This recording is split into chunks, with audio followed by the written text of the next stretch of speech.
Belakangan muncul berbagai kelompok bersenjata yang secara terbuka menantang Hamas di jalur Gaza. Kemunculan kelompok-kelompok itu pun memunculkan dinamika keamanan baru di tengah bayang rencana perdamaian yang ditawarkan Amerika Serikat. Kelompok tersebut diketahui terdiri dari milisi berbasis klan keluarga, geng kriminal dan milisi baru, yang mana diantaranya mendapat dukungan dari Israel. Perdana Menteri Israel Benjamin Netanyahu sempat mengakui adanya dukungan tersebut.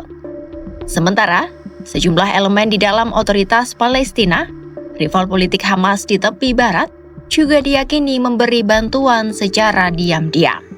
Milisi-milisi ini beroperasi di berbagai wilayah yang mencakup sekitar 53% area Gaza, yang kini berada di bawah kendali pasukan Israel.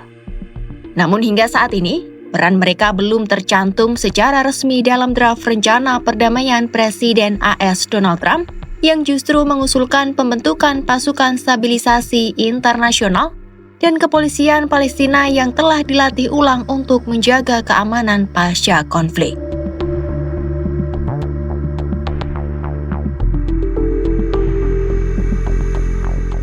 Salah satu kelompok terbesar yang menamai diri Pasukan Rakyat di bawah pimpinan Yasser Abu Shabab beroperasi di sekitar Rafah, Gaza Selatan. Dalam sebuah video yang beredar di media sosial, wakil Abu Shabab menyebut adanya kerjasama dengan Dewan Perdamaian, lembaga internasional yang disiapkan untuk mengelola Gaza sesuai proposal perdamaian tersebut. Sementara di wilayah Khan Younis muncul pasukan serang kontra terorisme yang dipimpin Hossam Al-Astal. Al-Astal mengeklaim bahwa perwakilan AS telah mengonfirmasi keterlibatan kelompoknya dalam pengamanan Gaza di masa depan.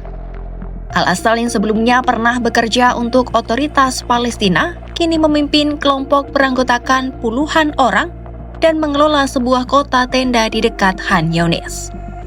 Saat ditanya soal dugaan pasokan dari Israel, ia mengakui adanya koordinasi terkait penyaluran logistik dan juga senjata.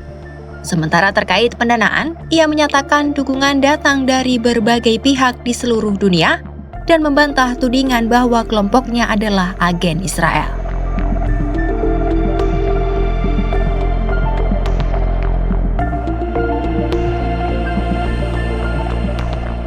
Al-Astal menyebut puluhan keluarga kini tinggal di wilayah yang ia kelola di dalam garis kuning zona yang dikuasai Israel berdasarkan kesepakatan gencatan senjata.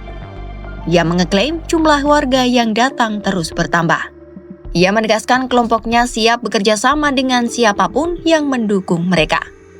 Kelompok tersebut juga menyatakan diri sebagai alternatif bagi Hamas.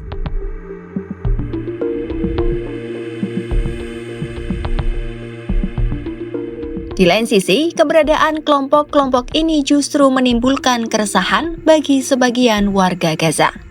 Saleh Swaidan, warga Gaza City, menentang keberadaan kelompok-kelompok tersebut. Swaidan menyebut milisi-milisi tersebut sebagai kelompok penjahat dan mengatakan bahwa hanya segelintir orang saja yang bergabung dengan mereka. Pendapat serupa disampaikan Zahir Dola. Daulah menilai kelompok-kelompok tersebut sebagai ancaman serius. Menurutnya, kerjasama dengan Israel juga sebagai bentuk pengkhianatan besar. Di sisi lain, ada sebagian warga yang memilih bergabung atau tinggal di wilayah yang dikuasai milisi, alasannya adalah demi alasan keamanan. Muntasir Masoud misalnya mengaku pindah bersama keluarganya ke kota tenda yang dikelola Al-Astal pada 2 bulan lalu, setelah berkoordinasi dengan Israel untuk menghindari Hamas. Meski dikritik keluarganya yang masih tinggal di wilayah Hamas, ia merasa tempat barunya lebih aman.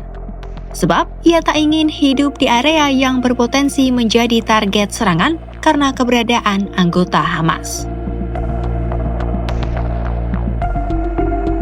Hubungan antar milisi ini dinilai rumit dan saling tumpang tindih. Sebagian memusuhi Hamas secara terbuka, namun ada juga yang dituding terlibat aktivitas kriminal. Kelompok Abu Shabab di Gaza Selatan disebut-sebut melakukan penjarahan bantuan kemanusiaan. Laporan di Israel bahkan menyebut adanya anggota milisi yang diduga memiliki hubungan dengan kelompok negara Islam.